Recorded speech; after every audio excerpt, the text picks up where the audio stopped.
Hi guys, it's your girl Donnie, aka the Bella Naturalist, and welcome back to my channel. Okay, so today I want to talk to you guys about heat damage. What about heat damage? I want to talk to you guys how to prevent heat damage from your hair, and every Thursday I will be uploading a hairology or a hair 101 series for you guys. So if you have any questions pertaining to your hair, natural hair, whatever it is, facts, questions, I don't care, leave the comments down below. I will also leave my email address. You guys can follow me on Facebook, Twitter, and Instagram. So yeah, if you're interested in the facts, stay tuned. Okay, so I want to talk to you guys about heat damage and how to prevent your hair from heat damage, because one of my Bellas did ask me that question probably a couple of months ago. So I just want to let you guys know a little bit about me and my hair. No, I do not use heat. I use it periodically, maybe once or twice a year, only when I'm cutting my ends or if I'm just doing a length check. There's no way in the world I could do it with my hair tight and curly, because your girl has tight curls. Okay, so yeah, so that's the only time I use heat. Now let's get into the question. How can I prevent my hair from heat damage? Okay, so the first thing you want to make sure is that you are using sealants to coat your hair.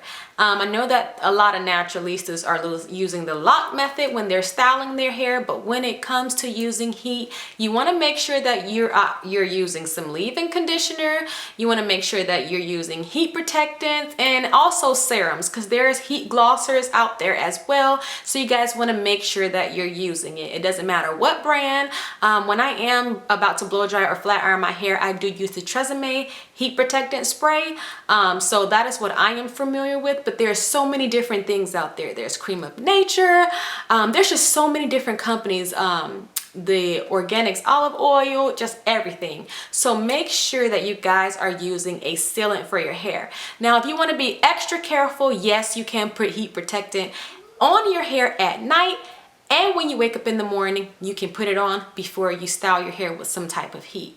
Now, again, make sure that you're using leave-in conditioner as well, because it also adds a layer of protectant. Now, you want to make sure that you're not using too many products, because that will coat the hair and it gets thick and it gets slimy and all that stuff, and you end up washing it. Just lightly do it. Make sure you coat your hair. There's so many products out there. So I will leave a few products in the description box that you can check out as well.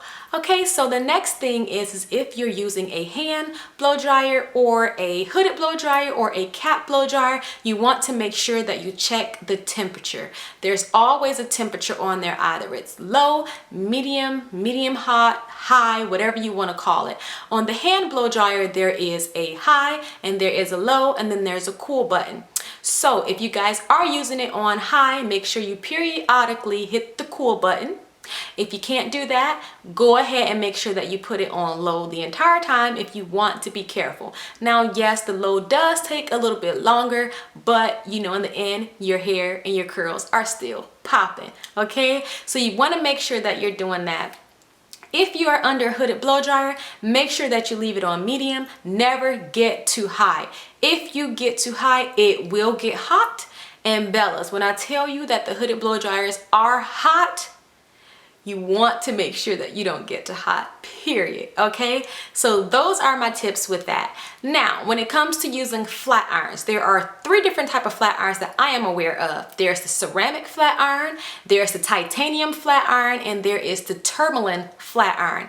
When you are flat ironing your hair, you want to make sure that you are using the proper flat iron. Now, let me tell you a little bit about them and how they're different. The ceramic is the standard one that we are very familiar with and the most popular ones. Now, the tourmaline and the titanium flat irons, those plates are quite different. And if you are not careful, you will fry your hair. So let's talk a little bit about the ceramic. With the ceramic flat iron, depending on the density of your hair, if it is thicker or if it is thinner, you want to make sure that you use your judgment when setting the temperatures. Now, if you have thin hair, you want to make sure you stay between 325 and 350.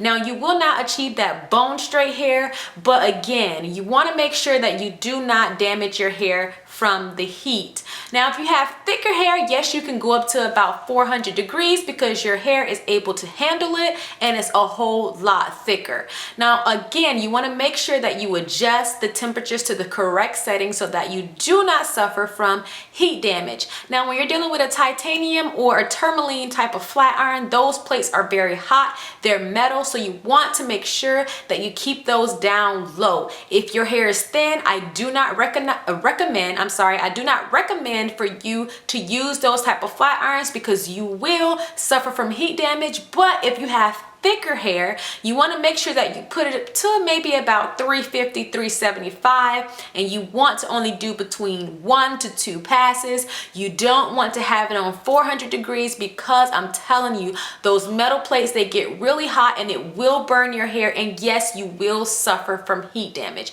Okay, so those are the things that you want to make sure that you're doing when you are using flat irons. Another thing is that you want to make sure, again, like you are coating your hair, coating. Coating is the thing that you want to worry about. Okay, so those are all the tips that I have for you guys today. If you are interested in wanting to see more every Thursday weekly, go ahead and leave me questions, comments, whatever you like, and I'll make sure that I answer them in the next coming video. Until next time, Bellas and Sirs, I think I'll just catch you guys next time. Don't forget to share me with your friends, Facebook, Twitter, Instagram, and YouTube. Bye.